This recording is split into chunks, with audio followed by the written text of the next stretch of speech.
नाशिकमध्ये रात्रीपासून मुसळधार पाऊस सुरू आहे। नाशिकच्या रामकुंड परिसरात पाण्याची पातळी वाढली।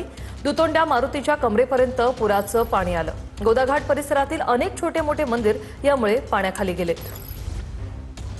चंदन पूजाधिकारी आमचे प्रतिनिधी आपल्यासोबत थेट जोडले गेलेले आहेत। चंदन, आपण पाहतोय गोदाघाटावरील काही मंदिरं पाण्याखाली गेलेली आहेत। छोटे मोठे पाणी पातळी जी आहे ती वाढताना आपण या ठिकाणी पाहतोय। काय स्थिती आहे नाशिकमध्ये पाऊस पाण्याची?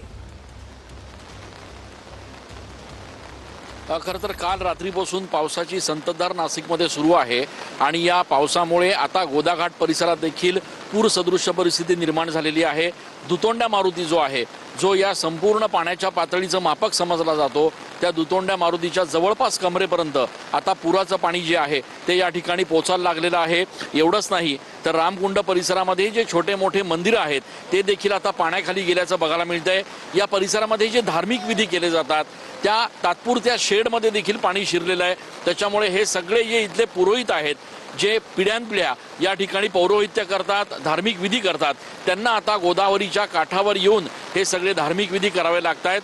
आज आणि उद्या 2 दिवस नाशिकमध्ये ऑरेंज अलर्ट जाहीर करण्यात आलेला आहे। त्र्यंबकेश्वरमध्ये देखील काल रात्रीपासून मुसळधार पाऊस सुरू आहे आणि या सगळ्या पार्श्वभूमीवर आता प्रशासनाकडून देखील सगळ्या यंत्रणांना अलर्ट देण्यात आलेला आहे। सगळ्या आपत्कालीन यंत्रणांना या ठिकाणी सज्ज राहण्याचे आदेश जे आहेत ते प्रशासनाच्या वतीने देण्यात आलेले आहेत।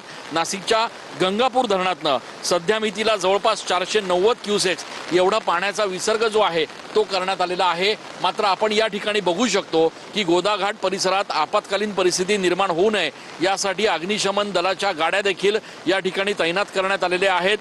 त्यासोबतच यासाठी काही जर आपत्ती या ठिकाणी घडली काही।